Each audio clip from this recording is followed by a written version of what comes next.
Welcome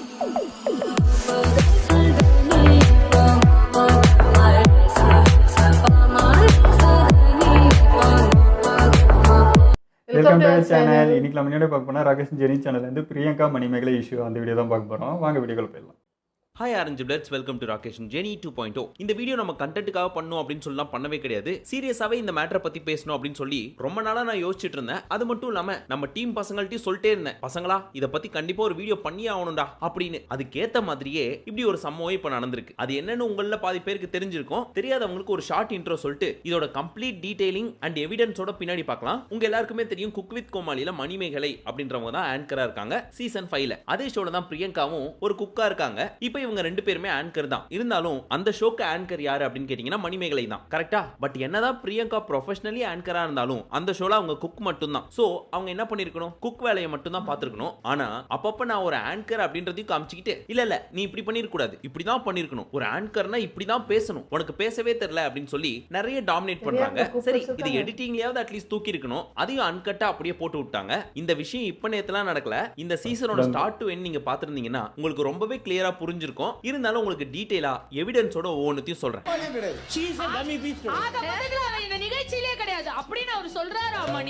சரி, பிரியங்கா உண்மையிலேயே ஒரு ரொம்ப நல்ல ஆங்கர் தான். விஜய் டிவியை பொறுத்த வரைக்கும் நிறைய லீடிங் ஷோஸ்லாம் பண்றாங்க. ஆனா இவங்க பண்ற ஷோலாம் சக்சஸ்ஃபுல்லா போகுதா இல்ல சூப்பரா போயிட்டு இருக்க ஷோவா பார்த்து இவங்க ஆங்கரிங் பண்றாங்களா அப்படின்ற கேள்விக்கு பதில் நமக்கு கிடைக்காது. பட் விஜய் டிவில ஒர்க் பண்ற நிறைய பேருக்கு தெரியும். ஏன் அப்படி சொல்ற அப்படின்னு கேக்குறீங்களா? சிம்பிள், பெருசாலாம் எடுத்துக்க வேணாம். குக் வித் கோமாளியை எடுத்துப்போம். இந்த சீசனோட ஸ்டார்ட்ல இருந்து ஏதாவது ஒரு எபிசோட் எடுத்துக்கோங்க. அதுல எக்ஸ்பீரியன்ஸ்டு கோமாளிஸ் அப்படின்னு பாத்தீங்கன்னா புகழ் அப்படின்னு சொல்லி அவர் கூட பெருமை பீத்திக்கல. ஆனா இங்கே ஒரு முத்திரையை குத்துறாங்க. அது என்னன்னா, பிரியங்கா இருக்காங்க இல்லையா, அவங்க யாராவது இந்த ஷோக்கு கெஸ்ட் வராங்கன்னு வச்சுக்கோங்களேன், அவங்களுக்கு புகழ தெரிஞ்சோ தெரியாமலோ இருக்கலாம். பட் இவர் யாரு அப்படின்னு தெரியப்படுத்துறதுக்கு என்ன சொல்லலாம் பொதுவா? சார், இவர் புகழ் குக் வித் கோமாளியோட ஸ்டார்ட்ல இருந்து இப்போ வரைக்கும் ஒன் ஆஃப் த பெஸ்ட் கோமாளி அப்படின்னா இவரை சொல்லலாம். இப்படின்ற மாதிரி இன்ட்ரோ கொடுத்திருந்தா பரவாயில்ல. பட் இங்க தான் ஸ்டார்டிங்ல சொன்ன மாதிரி ஒரு முத்திரையை குத்துறாங்க. அது என்னன்னு கேட்டீங்கன்னா, குக் வித் கோமாளியை பொறுத்த வரைக்கும் லீடிங் கோமாளி அப்படின்னா புகழ் தான் அப்படின்னு வரப்போற கெஸ்ட் கிட்ட எல்லார்ட்டையும் சொல்றது. Sir, he is the senior most Komali of Cook with Komali, sir. அது ஒண்ணும் தப்பு கிடையாது. ஒரு இன்ஃபர்மேஷன் அவங்கள்ட்ட பாஸ் பண்றாங்க. பட் அவங்கள மீறி அவங்க ஒரு விஷயத்துல ரொம்ப தெளிவா இருக்காங்க. அது என்ன அப்படின்னு கேட்டீங்கன்னா, சீனியர் கோமாளி, லீட் கோமாளி இல்ல லீட் ஆங்கர் அவங்க தான் எப்பவுமே டாப்ல இருக்கணும். ஜூனியர் கோமாளிஸா இருக்கட்டும், ஜூனியர் ஆங்கர்ஸா இருக்கட்டும், இந்த காலேஜ்ல எல்லாம் ஜூனியர் பசங்க எப்படி சீனியர் பசங்களை பார்த்து வணக்கம் வச்சுட்டு போறது, ரெஸ்பெக்ட்ஃபுல்லா நடந்துக்கிறது, அவங்க கேட்கறதெல்லாம் செய்யணும்னு எதிர்பார்க்கறாங்களோ அதே மாதிரி இங்க சீனியர்ஸ் தான் டாப். சோ அவங்க உங்களை அசிங்கப்படுத்தினாலும் சரி, உங்களை இரிட்டேட் பண்ணாலும் சரி, இல்ல உங்களுக்கு பிடிக்காத விஷயத்தை செஞ்சாலும் சரி, உங்களுக்கு அவங்க மேல இருக்கிற ரெஸ்பெக்ட் கொஞ்சம் கூட குறையவே கூடாது அப்படின்றதுல இவங்க தெளிவா இருக்காங்க.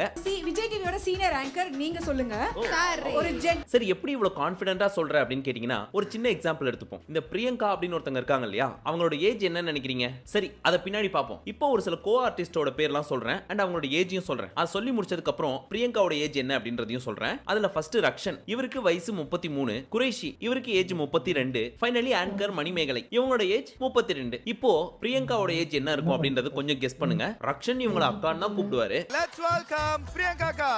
குரேஷி அக்கான்னு தான் கூப்பிடுவாரு. இல்லைங்க, இந்த ஷோ இப்போ லாஸ்ட் ஷோ கூட பார்த்தீங்கன்னா மணிமேகலை மூஞ்சே பார்த்தீங்கன்னா ஒரு மாதிரி இறுக்கமாக தான் இருந்தது. எப்பவுமே கலகலம் ஜாலியாக இருக்கிறவங்க இந்த ஷோவில் என்னமோ ஒரு மாதிரி இருந்துச்சு. திடீர்னு பார்த்தா அவங்க பாதியில் போயிட்டாங்கமோ ஒன்றும் புரியல. சரி, ஏதோ எமர்ஜென்சி வீட்டில் போகிறோம் அப்படி தான் நினச்சோம். பட் வந்து அந்த விளாக் பார்க்கும்போது தான் தெரிஞ்சது இவ்வளோ பிரச்சனை. ஃபஸ்ட்டு பிரியங்கா மேலே ஆரம்பத்துலேருந்தே சின்னதாக ஒன்று வளர்ந்துட்டே தான் இருந்துச்சு. பின்னாடி ரொம்ப பண்ணுறாங்க ஷோவே, நம்ம இவங்களதுமா இவங்க டேக் ஒரு எடுத்து பண்ணிட்டு இருக்காங்கன்றது நாங்களே நிறைய டிஸ்கஸ் பண்ணிட்டு இருக்கோமா. இவங்க பேச்சு தான் அதிகமாக இருக்கு அப்படின்ற மாதிரி.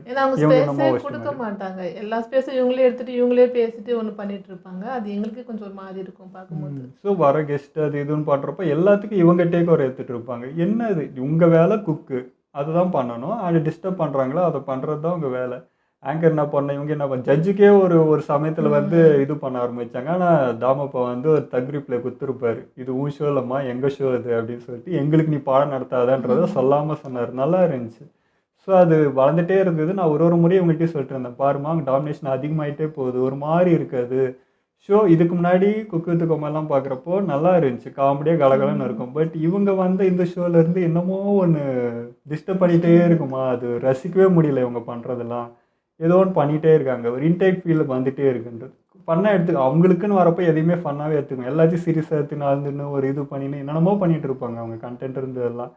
அதெல்லாம் பயங்கர இரிட்டேட்டிங்காக தான் அதை இருந்துச்சு. விட சுஜிதா அவங்களோட சன் வந்து ஏதோ பேசிட்டு இருப்பாங்க போல பிரியங்கா கூட. அவங்க அந்த சின்ன பையன்கிட்ட கூட இந்த வன்மத்தை கக்குவாங்க. அது பார்க்கவே அவ்வளோ ஒரு மாதிரி இருந்தது. வயசுக்கு உங்க வயசுன்றீங்க, அவங்க வயசுக்கு ஏற்ற மாதிரி கொஞ்சமாச்சும் நடந்தது. சின்ன பையன் அவங்ககிட்ட போய் அதை பேசணுமா பேசக்கூடாதுன்னு கூட அவங்களுக்கு தெரியல. அதெல்லாம் ரொம்ப இரிட்டேட்டிங்காக இருந்துச்சு.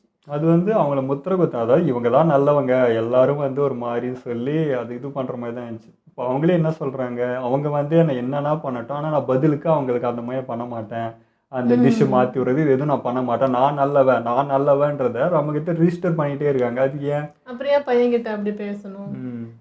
அதுல வந்து எனக்கு அந்த பையன் பண்ணது ரொம்ப பிடிச்சிருந்துச்சு. அந்த பிரியங்கா வந்து சிரிச்சிட்டு ஓகே அப்படின்ட்டு அவன் மெச்சூராக அவன் தான் மெச்சூரா நல்ல பெரிய பையன் மாதிரி ஃபீல் ஆச்சு எனக்கு.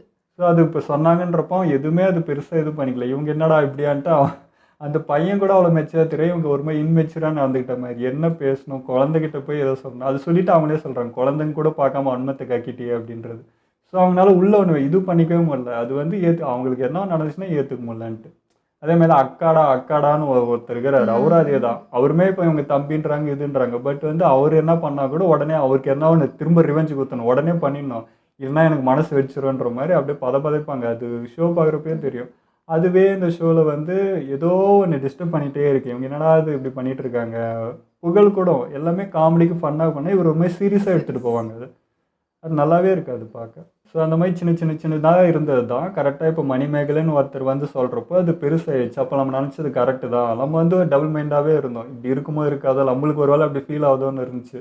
பட் இவங்க வந்து சொந்த கன்ஃபார்ம் ஆயிடுச்சு, இல்லை இவங்க இப்படி தான் பண்ணிட்டு இருந்திருக்காங்க ஆரம்பத்தில்ன்றது. ஸோ அதுதான் இங்கே புதாகரமாக வெடிச்சுன்னு போயிட்டுருக்கு.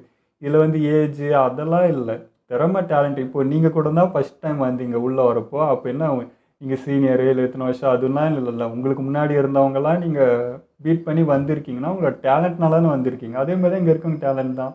அது என்ன வயசு வித்தியாசம் பார்க்குறது, அது சீனியர் தான் இருக்கணும் ஜூனியர் இருக்கக்கூடாது. யார் டேலண்ட் இருக்கோ யாருக்கு திறமை இருக்கோ அவங்க நிற்க போகிறாங்க, இல்லை அவங்க கிளம்ப போகிறாங்க, அவ்வளோதானே. இதில் இதெல்லாம் எங்கேருந்து வந்துச்சுன்னு தெரியல. மணிமேகலை இன்னும் ஒரு சில கண்டஸ்டன்ஸ் கோமாளிஸ் எல்லாருமே இவங்கள மரியாதையா தான் கூப்பிடுவாங்க, நீங்க வாங்க போங்கன்னு. பார்த்தா இவங்களுக்கு ஒரு 38 வயசு இருக்குமா, இல்ல ஒரு 37 இப்படிலாம் யோசிச்சு போய் சர்ச் பண்ணி பார்த்தா இவங்க 1990ல பிறந்திருக்காங்க. சோ இவங்களோட ஏஜ் 34. ஆனா இதே குக் வித் கோமாளில நிறைய கண்டஸ்டன்ட்ஸ் இருக்காங்க, கோமாளிஸ் இருக்காங்க. உதாரணத்துக்கு நம்ம தங்கதுரை இருக்காரு தெரியுமா, அவர் கிட்டத்தட்ட வயசு 40க்கு மேல. அதுக்கு மேல ராமர் இருக்காரு, அவருக்கு கிட்டத்தட்ட 45 வயசுக்கும் மேல. இவங்க எல்லாம் மரியாதையா வாங்க அண்ணே அப்படின்னு இவங்க எல்லாம் கூப்பிடுறாங்க. அதுலயும் ஒரு சிலர்லாம் கிட்டத்தட்ட 10-15 வயசு கம்மி, தங்கதுரை ராமர் எல்லாம் விட. அவங்க எல்லாம் வந்து அப்படிலாம் ரெஸ்பெக்டா கூப்பிடணும்னு கூட அவசியம் கிடையாது. அட்லீஸ்ட் வாங்க போங்கனாவது கூப்பிடலாம்ல. ஆனா இவரோட 10 வயசு சின்ன பசங்க எல்லாம் இந்த ஆளு அவன் இவன் பைத்தியக்காரன் இப்படி எல்லாம் கூப்பிடுவாங்க. நம்ம யார சொல்றோம்ன்றது உங்களுக்கு தெரிஞ்சிருக்கும்.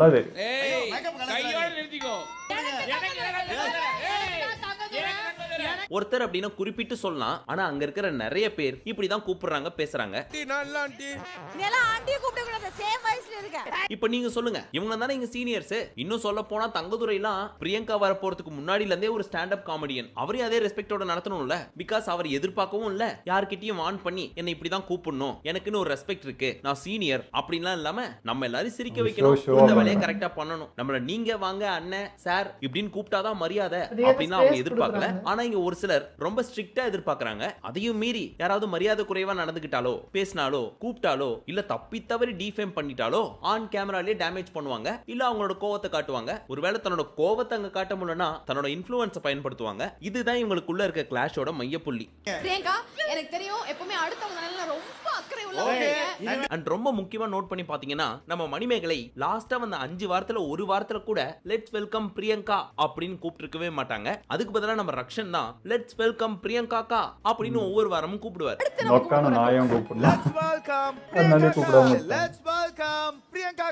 சோ இது பல நாள் பிரச்சனை அப்படின்றதுக்கு ஒரு சின்ன உதாரணம் தான் இது. அது மட்டுமின்றி ரக்ஷன் பிரியங்காக்கான்னு கூப்பிட்டாலும் என்னால அப்படிலாம் கூப்பிட முடியாது அப்படின்னு சொல்லி என்னைக்கு ரக்ஷன் வரலையோ அன்னைக்கு வேற வழியே இல்லாம மணிமேகலை தான் வெல்கம் பண்ணி ஆகணும். அப்பவும் லெட்ஸ் வெல்கம் பிரியங்கா அப்படின்னு தான் கூப்பிடுவாங்க, தவிர்த்து லெட்ஸ் வெல்கம் பிரியங்கா அக்கா அப்படின்னு மத்தவங்க மாதிரிலாம் கூப்பிட்டு இருக்க மாட்டாங்க. ஒருவேளை என்னை விட சின்ன பொண்ணு இவளை விட நான் சீனியர் அப்படி இருக்கிறப்ப நம்மள ஏன் அக்கான்னு கூப்பிடாம பிரியங்கான்னு பேர் சொல்லி கூப்பிடுறா அப்படின்ற காண்டு கூட இருந்தாலும் இருந்திருக்கும்.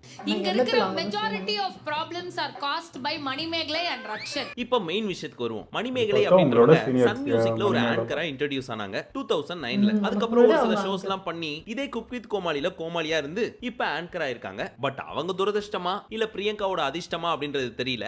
அதே ஷோல நம்ம பிரியங்கா வந்து ஜாயின் பண்ணிருக்காங்க. பிகாஸ் இதுதான் குக் வித் கோமாளியோட ஃபர்ஸ்ட் சீசன். மணிமேகலை ஆங்கரா இருக்காங்க.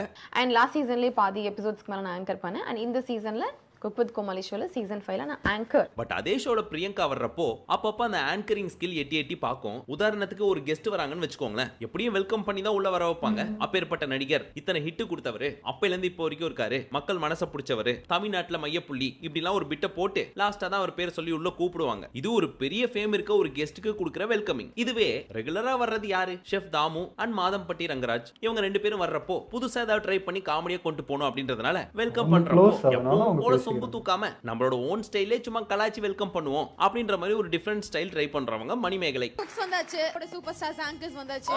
சோ முக்கியமான ரெண்டு பில்லர்ஸ் கூப்பிட வேண்டியது இருக்கு இல்லையா? சோ இந்த மாதிரியே வெல்கம் பண்ணிருக்காங்க. இத பார்த்த பிரியங்கா ஒரு நாள் என்ன சொல்றாங்க, ஆங்கர்னா எப்படி இருக்கணும் தெரியுமா? அப்படி வெல்கம் பண்ணணும், அவங்கள தூக்கி வச்சு கொண்டாடணும், இப்படிதான் பேசணும் அப்படின்ற மாதிரி ஒரு சிலதெல்லாம் சொல்லி இவங்கள டேமேஜ் பண்றாங்க. உங்களை வந்து ஜட்ஜஸ் அப்படின்றாங்க. சூப்பர்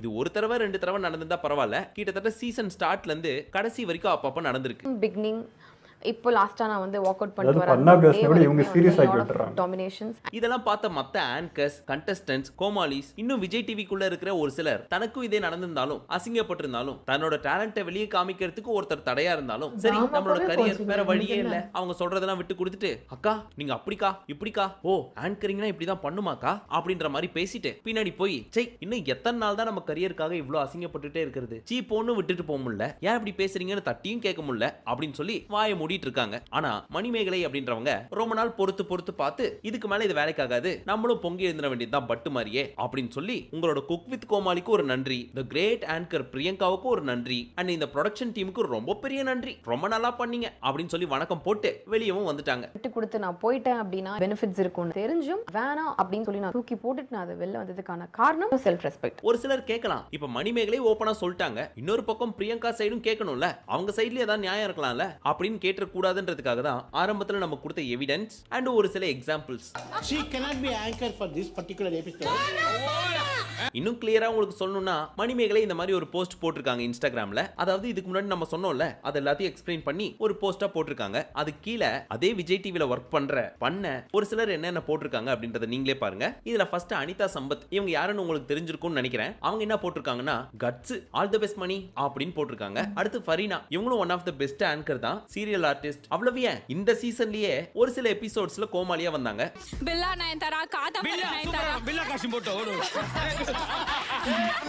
அவங்க என்ன போட்டிருக்காங்கன்னா, great guts, courage is definitely important than anything you அவங்களுக்கு blow ஏதோ பாதிப்பு world ஆயிருக்கு. அப்படின்னு போட்டிருக்காங்க. சோ இவங்களையும் தாண்டி ஒரு சிலர் கமெண்ட் பண்ணிருக்காங்க. இவங்க வாயை விட்டு சொன்னவங்க, அதாவது விஜய் டிவிக்குள்ள இருக்க பல பேர்ல ஒரு சிலர். ஆனா நிறைய பேர் எதுக்கு இதெல்லாம் நம்ம சொல்லிக்கிட்டு நம்ம பொழப்ப நம்ம பார்ப்போம் அப்படின்னு போயிருக்கலாம். சோ இது இவங்களுக்கு மட்டும் நடக்கல, நிறைய பேருக்கு நடந்திருக்கு. இதுல முக்கியமா ஒருத்தங்க கமெண்ட் பண்ணியிருந்தாங்க. அவங்க என்ன சொல்லியிருந்தாங்கன்னா, தேங்க்ஸ் பிரியங்கா, ஏற்கனவே உங்களோட நிறைய ஷோ நாங்க பாக்குறத ஸ்டாப் பண்ணிட்டோம், சூப்பர் சிங்கருக்கான எசன்ஸே உங்களால தான் போச்சு, நீங்க எப்படி வந்தீங்க, பாவனா ரன் பண்ணிட்டு இருக்க இந்த சூப்பர் சிங்கர்ல ஒரு கெஸ்ட் ஆங்கரா வந்தீங்க, ஆனா அதுக்கப்புறம் நீங்க டேக் ஓவர் பண்ணீங்க, பாவனா ஓரம் கட்டிட்டீங்க, ஆல்ரெடி டிடி போயிட்டாங்க, ரம்யாவும் போயிட்டாங்க, இப்ப மணிமேகலையும் போயிட்டாங்க அப்படின்னு சொல்லி அதுக்கப்புறமும் இன்னும் நிறைய பர்சனலா பேசியிருக்காங்க. அதெல்லாம் நமக்கு தேவையில்ல. இப்ப இவங்க சொன்ன மாதிரியே கிட்டத்தட்ட 1.5 வருஷத்துக்கு முன்னாடி பாவனா அப்படின்னு ஒரு ஆங்கர் இருந்தாங்க தெரியுமா, அவங்களும் இதே விஷயத்த சொல்லியிருக்காங்க. அதாவது நான் விஜய் டிவில ஒரு ஆங்கரா இருந்தேன், எனக்கு அப்புறம் புதுசா ஒரு ஆங்கர் வந்து ஜாயின் பண்ணாங்க, அவங்க நான் இருக்க வேண்டிய இடத்துல இப்ப இருக்காங்க. சோ அவங்க வந்ததுக்கு அப்புறம் விஜய் டிவி சைடுல இருந்து என்ன சொன்னாங்க அப்படின்னா, உனக்கு இங்க பெருசா வேலை இல்லமா, வெளியே எங்கேயா போய் வேலை தேடிக்கோ அப்படின்னு ஓப்பனா சொல்லிட்டாங்க. அதனாலதான் நான் விஜய் டிவியை விட்டு வெளியே வந்துட்டு நான் ஸ்போர்ட்ஸ் கமெண்ட்ரியில ஜாயின் பண்ணி ஷைன் ஆயிட்டு இருக்கேன் அப்படின்ற மாதிரி ஒன்னு சொல்லியிருக்காங்க.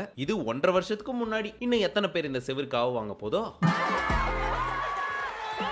சரி, இவ்வளவு நடக்குதே, ப்ரொடக்ஷன் சைடுல இருந்தோ இல்ல சேனல் சைடுல இருந்தோ இதெல்லாம் ஒண்ணு கூட கேட்டிருக்க மாட்டாங்களா? மணிமேகலையே வாயை விட்டு சொல்றாங்க, அதுவும் டைரக்டா சொல்லியிருக்காங்களா, நீங்க என்னோட வேலையை பண்ண விட மாட்டீங்க, ரொம்ப டிஸ்கிரிமினேட் பண்றீங்க, டாமினேட் பண்றீங்க இப்படின்லாம் அவங்க பெருசா கேட்ட மாதிரி தெரியல. ப்ரொடக்ஷன் சைட்லயும் போய் சொல்லி பார்த்திருக்காங்க, அவங்களும் பெருசா கேட்ட மாதிரி தெரியல. ஃபைனலி இதுக்கு மேலே என்னோட தன்மானத்தை விட்டுட்டு இவங்களுக்கு ஜால்ரா போட்டுக்கிட்டு அசிங்கத்தையும் வாங்கிட்டு இருக்கணும்ன்ற அவசியம் கிடையாது, இதெல்லாம் 1000 சேனல் இருக்கு, இல்ல எங்க இருந்தாலும் நான் பொழைச்சுப்பேன் அப்படின்னு சொல்லி பாய் சொல்லிட்டு வந்துட்டாங்க. இவ்வளவு பெரிய விஷயமா இருந்தாலும் அதை தூக்கி கூட போட்டு போட்டுட்டு நான் போவேனே தவிர இடத்துல இருந்து ஒரு அடி கூட இறங்கி வர மாட்டேன் அப்படிங்கறத நான் ஸ்ட்ரிக்ட்டா சொல்லிட்டேன். நம்மளை பொறுத்த வரைக்கும் மணிமேகலை பண்ணது நிறைய பேருக்கு இன்ஸ்பிரேஷனா இருக்கும். எதுக்கு நம்மளும் குனிஞ்சு குனிஞ்சு கூன் போட்டு காசுக்காகவும் கரியருக்காகவும் கேவலப்படணும்? நமக்கு திறமை இருக்கு, ஹார்ட் ஒர்க் பண்ற அளவுக்கு உடம்புலயும் சரி மனசுலயும் சரி நிறைய தெம்பு இருக்கு. அதை நம்பிட்டு நம்ம போயிட்டே இருப்போம் அப்படின்னு சொல்லி சேனலுக்குள்ள இருக்கிற நிறைய பேரால ஒரு கரெக்டான முடிவு எடுக்க முடியும். பட் இது வந்து யாரையும் டிஃபேம் பண்றதுக்கோ ஃபேம் கிரியேட் பண்றதுக்குமான வீடியோலாம் கிடையவே கிடையாது. எக்ஸாக்ட்லி இதே பிரச்சனையை நானும் ஃபேஸ் பண்ணிருக்கேன். அதனால தான் இந்த வீடியோ பண்ணணும் அப்படின்னு எனக்கு தோணுச்சு. ஏன்னா எவ்வளவோ எஃபோர்ட் போட்டு ஹார்ட் ஒர்க் பண்ணி ஒரு வேலையை செஞ்சு முடிக்கணும்னு இல்லாம மனப்பூர்வமா விரும்பி செஞ்சு முடிச்சதுக்கு அப்புறம் இன்னொருத்த அந்த மாலையை தூக்கி கழுத்துல போட்டு நான் தான் பண்ணேன், இவன் பண்ணதெல்லாம் குத்தம் குறை அப்படின்னு சொல்றதுக்கு நின்னானுங்க. நானும் எவ்வளவு அட்ஜஸ்ட் பண்ணி பார்த்தேன். என்னோட ஃபியூச்சருக்காகவும் என் குடும்பத்துக்காகவும் ஒரு பாயிண்ட்ல நான் உயிரை கொடுத்து வேலை செஞ்சாலும் என்ன அசிங்கப்படுத்துவேன், வேலையே செய்யலனாலும் அசிங்கப்படுத்துவேன், உனக்கு ஏன் நான் வேலை செய்யணும் அப்படின்னு சொல்லி ஒரு இடத்துல இருந்து வேலையை விட்டு வெளியே வந்து என்னோட திறமைக்கு எங்க வேலை செஞ்சா காசும் மரியாதையும் கிடைக்குதோ அங்கதான் நான் வேலை செய்வேன்னு சொல்லி வேலையும் செஞ்சு கிட்டத்தட்ட 9,50,000 பேரு இவனுக்குள்ளேயே ஏதோ ஒன்று இருக்கு அப்படின்னு சொல்லி நம்பி சப்ஸ்கிரைப் பண்ணி இன்னைக்கு நல்லபடியா போயிட்டு இருக்கிறது தான் இந்த Rakesh and Jeni channel. So என் ஸ்டோரி மணிமேகலை ஸ்டோரி ரெண்டுமே ஓரளவுக்கு ரிலேட் பண்ற மாதிரி இருந்ததுனால தான் இந்த ஒரு வீடியோ. மற்றபடி மணிமேகலை எனக்கு பர்சனலாகவும் தெரியாது, பக்கத்து வீட்டுக்காரங்களும் கிடையாது. இது வந்து எப்படி சொல்றது, பிரியங்காவுக்கு வந்து இப்போ எதிர் மணிமேகலையா சப்போர்ட் பண்ணோம் அப்படி இல்லை, கரெக்டான விஷயத்துக்கு பேசணுன்றதா இங்கே இதுதான் கரெக்டுன்னு நிற்கிறோம், வேற ஒன்றுமே கிடையாது. இது வந்து தப்பாக தான் தெரியுது, பிரியங்கா பண்ணது தப்பாக தெரியுது, மணிமேகலை பண்ணுறது கரெக்டாக தெரியுது. ஏன்னா இது எல்லா துறையிலும் இது இருந்துகிட்டே தான் இருக்கும். டாமினேஷனாக ஃபஸ்ட்டில் இருக்கேன், நான் தான் சீனியர், நீங்களாம் நான் சொல்கிறத கேட்கணும், இங்கே வந்து எனக்கு ஒன்று நடக்கணும் அப்படின்றப்போ அவங்களோட வேலையை நீங்கள் சேர்த்து டிசைன் பண்ணுறதில்ல. அவங்களுக்கு திறமைக்கு தான் அவங்கள கொடுத்து உட்கார வச்சுருக்காங்க. நீங்கள் அதுக்கு வந்து நீங்கள் பாடநாத்தணும் ஒன்றும் அவசியம் இல்லை. உங்கள் ப்ரோக்ராம் உங்களுக்குன்னு கொடுக்குறாங்களா, அதில் போய் நீங்கள் பண்ணுங்கள். அதில் வந்து இவங்க சொன்னால் நீங்கள் ஏற்றுப்பீங்களா? அந்த மாதிரி தான் அவங்கவுங்க வேலையை அவங்கவுங்க பார்த்தா முடிஞ்சது. ஆக்சுவலி மணிமேகலை பண்ணது ரொம்ப நல்ல விஷயம், ரொம்ப போல்டான விஷயம். அது இல்லாமல் அவங்களுக்கு வந்து அவங்க வேலை மேலே அவங்க திறமை மேலே அவங்களுக்கு நம்பிக்கை இருக்குது, அதுதான் இதில் காட்டுது. அதனால அவங்க வெளியே இது ஒருவேளை அவங்களுக்கு தலகணம் அதிகமாகிடுச்சுன்னு நினைக்கிறேன். ஷோவே விஜய் டிவியே நான் தான், யாரும் கிடையாது அப்படின்னு. ஆங்கர் வந்து ரொம்ப ரொம்ப கம்மியாக தான் இருக்காங்க, 2 பேர் 3 பேர் தான். மாக்காப்பா இவங்க இந்த இந்த மாதிரி தான் கொஞ்சம் பேர் தான் இருக்காங்க. ஸோ அந்த ஆங்கர் கட்டுப்பாடு இருக்கிறதால நான் தான் எல்லாம் அப்படின்ற தலகணம் அதிகமாகிடுச்சு. நான் கூட நிறைய இடத்துல யோசிச்சிருக்கேன், இந்த 2 ஆங்கர் தான் விஜய் டிவியில் இருக்காங்க, அதனால தான் வந்து எல்லா ஷோ இவங்களே எனக்கு என்ன தெரிஞ்சு நிறைய வாட்டி யோசிச்சிருக்கேன், ஏன்னா வேறு ஆங்கரே போட முடியல, இந்த 2 பேர் தான் இருக்காங்கல்ல அப்படின்ட்டு. பட் டிவி சைட்லேருந்தோ ஏன் அந்த ஒரு ஸ்பேஸ் அவ்வளோ கொடுக்குறாங்கன்றது புரியல. அந்த ஒரு ஆங்கருக்கு மட்டும் அவ்வளோ இது கொடுத்து, எது தப்பாக இருந்தால் கூட இல்லை நீங்கள் அவங்கள்ட்ட பொறுத்து போங்க, அவங்கள்ட்ட போய் மன்னிப்பு கேளுங்க அப்படிங்கிறது எதுக்கு அப்படி ஒரு இது கொடுக்கணுன்றது அவசியமே இல்லைல்ல. ஏன்னா ஆங்கரும் வராங்க, மணிமேகலை மேலே நிறைய பேர் வராங்க, அவங்களும் இருக்கும்போது அவங்களுக்கான ஸ்பேஸ் அவங்க கொடுத்துட்டு போயிடலாம்ல. அது ஏன் ஒரு முக்கியத்துவம் ஒரு பர்சனுக்கு மட்டும்ன்றது தெரியல. இல்லை இப்போ அந்த டெலிவிஷனே ஆகட்டும் வந்து இப்போது பாவனா இவங்களாம் இருந்தாங்க அப்படின்னா அவங்கள மீறி இப்போ புதுசாக வந்தவங்க இவங்கள போட்டிருக்காங்க அப்படின்னா இவங்க ஷோவை டேக் ஓவர் பண்ணுற விதம், இவ்வளோ கலாச்சாரம் என்ன பண்ணாலும் வாங்கிக்கிறாங்க. ஒரு லேடியாக இருந்தும் அது வேணால் நல்ல விஷயந்தான். அது எல்லா ஆங்கரும் பண்ணுவாங்களான்றது வந்து டவுட்டாக சில பேருக்கு ஒரு மாதிரி இருக்கும், என்ன நம்மளே போட்டு இது பண்ணுறேன். பட் பிரியங்கா இவங்கெல்லாம் வந்து எவ்வளோ அடித்தாலும் தாங்கிப்பாங்க ஒன்று அவங்க ஷோவில். ஸோ அதனாலேயே திரும்ப எல்லா ஷோலையும் அவங்களே போட்டு அவங்கள கலாய்க்கிறதுக்காகவே அது ஒன்று பண்ண மாதிரி. அது வந்து ஆங்கரையும் தாண்டி வந்து கலாய்க்கிறதுக்கு அவங்க வந்து ஏற்றுக்கிறாங்க, அந்த ஷோ வந்து கலகன்னு எடுத்துகிட்டு போகிறாங்க, இது சீரியஸாக எடுத்துக்கலான்றப்போ அதுவே போடுறது ஒரு பக்கம். அதை விட பல மடங்கு பட்டிருக்குது, அதை விட டவுன் டு எர்த்தாக இருந்தது பார்த்தீங்கன்னா மணிமேகலாம் பார்த்து ஒரு பொண்ணாகவே ட்ரீட் பண்ண மாட்டாங்க, அவங்கள மாதிரி தான் நடத்துவாங்க. ஈக்குவலாக போட்டு அடிச்சுக்கிறது, உருள்றது, என்ன சொல்கிறது, பாய்ஸ்கிட்ட எப்படி நடந்துப்பாங்களோ 2 பாய்ஸ் அதே மாதிரி தான் மணிமேகலை நடந்துப்பாங்க. அவங்களும் அவ்வளோ பேஸ் கொடுத்துருக்காங்கல்ல. இந்த ஷோவில் அவங்க ஆங்கராக இருக்கப்போ போன இதுலேயும் பார்த்தா கூட எல்லாமே ஃபன்னாக தான் போயிட்டுருக்கு. இவங்க ஆங்கராக நான் வேலையை விட்டு ரிசைன் பண்ணுறப்போ எல்லாருமே நிற்பாங்க, அது ஃபன்னாக தான் போச்சு. ஸோ அதெல்லாம் அவங்க சீரியஸாக எடுத்துக்கிற ஆள் இல்லை. அவங்க வேலையில் இவங்க தலையிட்டது தான் இங்கே பிரச்சனையாக போயிருக்கு. இந்த கலாய்க்கிறது ஃபன்னாக பேசுகிறதெல்லாம் வந்து எடுத்துக்கிற ஒரு ஆள் கிடையாது அவங்க. ஸோ ஏதோ ஒன்று நடந்திருக்கு, ஏதோ ஒன்று சொல்லி கொடுத்துட்டே இருந்திருக்காங்க, இப்படி பண்ணாதான் அப்படி பண்ணாதான் சொல்லியிருக்கலாம். ஸோ என் வேலையில் ஏன் அவங்க தலையிடுறாங்க? அவங்கள நீங்கள் இந்த ஷோ கூப்பிட்டாங்க, நீங்கள் கூப்பிட்டீங்க, நீங்கள் சொல்ல நான் கேட்கணும், அவங்க சொல்கிறது நான் ஏன் கேட்கணுன்றது தான் இங்கே கிளாஸ். ஆனால் குக்கு வித் கோமாளி பார்த்தீங்கன்னா மணிமேகலையில் தான் பயங்கரமாக போச்சுன்னு சொல்லலாம். அவங்க வெறும் ஆங்கர் இங்கே மட்டும் நின்றுப்பன்னு பண்ணாமல் அங்கே வந்து கோமாளி கூட பேசுறது, குக்கு கூட ஃபுல்லாக பார்த்தா மணிமேகலை தான் வந்திருப்பாங்க. எல்லாருக்கிட்டையும் பேசிட்டு கலகலன்னு வச்சது மோஸ்ட்லி அவங்க தான். அவங்கள தான் இந்த ஷோ இன்னும் கலகலன்னு போச்சுன்னு சொல்லலாம். ஸோ இந்த சீசன் பார்த்தீங்கன்னா மோஸ்ட்லி பார்த்தீங்கன்னா மணிமேகலைக்காக தான் பார்க்குற மாதிரி இருந்துச்சு. ஆனால் அவங்க தான் வந்து அந்த ஷோட லெசன்ஸ்லாம் குறையிறப்போ அவங்க தான் போய் அது பண்ணிட்டு வர மாதிரி இருக்கும். ஒரு டேபிளாக போயிட்டு அவங்களே வாண்டடாக தன்னை அசிங்கப்படுத்திக்கிட்டு அது சிரிக்க வைக்க தேவை பண்ண மாதிரி இருக்கும். மீதி பேர்லாம் அப்படி அப்படியே நிற்பாங்க. ஒரு காலமே சின்னடா சிரிப்பே இல்லை ஒன்றுமே இல்லைன்றவோ மணிமேகலை வந்து அப்படி ஜாலியாக கலகணும் ஆகிடும். அவங்க பண்ணுற ஃபன்னுக்கு அது போயிட்டுருக்கும். ஸோ அவங்க கரெக்டாக தான் போயிட்டு இருந்துச்சு. அது என்ன நீங்கள் வந்து சொல்கிறதுன்ற மாதிரி தான். என்ன சொல்ல போனால் மணிமேகலை அவங்க கோமலியாகவும் இருந்தாங்க, ஆங்கராகவும் இருக்காங்க. 2 வேலையும் அவங்க பார்த்துருக்கு. 2மே அவங்களுக்கு நல்லா தெரியும். அப்படி பார்த்தா நீங்கள் வெறும் ஆங்கர் மட்டும்தான் பண்ணியிருக்கீங்க. அவங்க வேற ஒன்று பண்ணிட்டு அதுலேயும் கலக்கிட்டு இதுலேயும் வந்து பெஸ்ட்டாக கொடுத்துருக்காங்க. அப்படி பார்த்தா மணிமேகலை தான் பெருசு. அதான் இப்போது அவங்களுக்கு இருக்கிற தன்மை உங்களுக்கு அந்த குக்கத்துக்கு மேலே இருந்துச்சுன்னா இல்லை, நீங்கள் எல்லாத்துக்கும் சீரியஸாக வரீங்க. சும்மா எல்லாத்துக்கும் கோச்சிக்கிட்டு அழுந்துக்கிட்டு இதுதான் பண்ணிட்டு இருந்தீங்க. எல்லாமே கண்டென்ட் இங்கே என்ன இந்த போயிட்டுருக்கு ஷோவே வந்து உங்களை டிஸ்டர்ப் பண்ணுறது தான். அதுதான் இந்த ஷோ. நீங்கள் அதை தாண்டி சமைக்கணும். அப்படி தான் இந்த டிசைனே பண்ணியிருக்காங்க. நீங்கள் உடனே வந்து அடியால் ஒன்று வச்சுக்கின்னு ஆனால் உன தம்பிடான்ட்டு நம்ம அவரை கூப்பிட்டு அவர் என்ன பாடி கார்டு மாதிரி உங்களுக்கு வந்து எல்லாரையும் தடுத்துக்கிட்டு தள்ளி விட்டுட்டு அவரை அடிச்சுக்கிட்டு இதெல்லாம் யூஸ் பண்ணி அவருக்கும் அது தெரியல. நம்ம வந்தது இங்கே குக் பண்ணுறதுக்காக நம்ம வேலையை பார்க்கணும், நம்ம இது பார்க்கணுன்னா அவங்களுக்கு செஞ்சுட்டு இதெல்லாம் பயங்கர இரிட்டேட்டிங்காக இருந்துச்சு. அப்போ உங்களை நீங்கள் பார்த்துக்க மாட்டோம். உங்களுக்கு ஒரு ஆள் அவரும் ஒரு ஆள், நீங்களும் சமைக்கிறதுக்கு தான் வந்திருக்கீங்க 2 பேரும். அவருக்கும் நிற்க வச்சு நீங்கள் பண்ணிட்டு இருக்கிறதெல்லாம் என்னன்ற மாதிரி இருந்துச்சு. அது வந்து ஃபன்னு ஒரு கண்டென்ட்டாக எடுத்துகிட்டு போகணும்னு நினச்சிட்டு போயிட்டாங்க போல். பட் அதை இவங்க நல்லா யூஸ் பண்ணிக்கிட்ட மாதிரி இருந்தது. எனக்கு பிரியங்காவை ஃபஸ்ட்டு பிடிக்காதது எப்போனா சன் மியூசிக்கில் ஒரு வாட்டி வந்தாங்க. ஒரு ஷோ ஏதோ மாமின்னு சொல்லிட்டு ஒரு ஷோ பண்ணாங்க. அதில் எனக்கு சுத்தமாக அது ஒரே ஒரு இது தான் நான் பார்த்து சுத்தமாக பிடிக்கல. ஏன்னா அதில் வந்து இந்த ஸ்ட்ரீட்டில் போயிட்டு எல்லாரையும் மைக் கொடுத்து ஏதோ பேசிகிட்டு இருப்பாங்க. அதில் ரொம்ப திமுறா ஒரு மாதிரி மரியாதை இல்லாமல் ஒரு மாதிரி ஒரு ஆட்டிடியூடோடு பேசினாங்களா, அதனால எனக்கு சுத்தமாக பிடிக்கல. ஃபர்ஸ்ட் டைம் எனக்கே பிடிக்கல. அதுக்கப்புறம் பார்த்தா சில இயர்ஸ்க்கு அப்புறம் விஜய் டிவியில் வந்தாங்க. அப்போ எனக்கு தாட்டே மாறிடுச்சு. இவங்க வந்து ரொம்ப ஜாலியாக இருந்தாங்க, ரொம்ப கலகலன்னு இருக்கிறத பார்த்துட்டு ஓகே அது வந்து இவங்க இல்லை, அது சும்மா போல் அப்படின்னு நினச்சிட்டு நான் மைண்டே மாற்றிக்கிட்டேன். பட் இப்போ தான் தெரியுது அதுதான் உண்மை, ரியல் கேரக்டர் அதான்றது புரியுது. அது பிக் பாஸ்ல தெரிஞ்சு போச்சு. அவங்க உண்மை முகம் என்னன்றது பிக் பாஸ்லேயே தெரிஞ்சு. அது கூட நான் நம்பலைங்க. பிக் பாஸ்னால் உள்ளே போனால் எல்லாருக்கும் மைண்டு மாறும், சில விஷயம் உள்ளே இருந்து வேறு மாதிரி வெளியே வரும். ஸோ அதை நான் நம்பலை. ஓகே அந்த இடத்துல அப்படி ப்ரெஷர் இருக்குன்னு சொல்லிட்டு நான் விட்டுட்டேன். இது வந்து இப்போ பிரியங்கா மேலே வன்மத்தை காக்கணும், அவங்கள பிடிக்கலன்றதாக பேசுகிறோம், அப்படியே மணிமேகலை தான் எங்களுக்கு பிடிக்கும் அப்படிலாம் கிடையாது. 2 பேருமே ஒரு விதத்தில் ரசிச்சும் இருக்கும், ஒரு விதத்தில் பிடிக்காமையும் போயிருக்கு. எனக்கு மணிமேகலை கிட்ட கூட சில இதெல்லாம் பிடிக்காமையும் இருக்குது. ஸோ அந்த மாதிரி நீங்கள் அவங்க வேலையும் தலையிறீங்க. நீங்கள் ஆங்கர்னா உங்கள் ஷோவில், இங்கே நீங்கள் ஆங்கர் கிடையாது. ஜஸ்ட் நீங்கள் குக்காக வந்திருக்கீங்க, அந்த வேலையை பார்த்தோமா, ஜட்ஜஸ் பேச்சு கேட்டோமா, அவ்வளோதான், முடிஞ்சு போச்சு. அங்கே உட்காந்து எல்லோரும் இது பண்ணுறது. வர கெஸ்ட்டு கூட இவங்க உட்காந்து பின்னாடின்னு சொல்லிகிட்டே இருப்பாங்க. இவங்க யார் தெரியுமா, இவங்கள பற்றி உங்களுக்கு தெரியுமா, அது தெரியுமா, அதெல்லாம் அவங்க சொல்லி தான் இருப்பாங்க. அவங்க வெல்கம் பண்ணிக்கிட்டோம். உங்கள் வேலை அது கிடையவே கிடையாது. நீங்கள் இன்வால்வ் ஆகிட்டே இருக்கீங்க. உங்களுக்கு என்ன இப்போ இந்த ஷோவில் ஆங்கர் ஆகணுமோ அது மணி மேலே கிளம்பியாச்சு.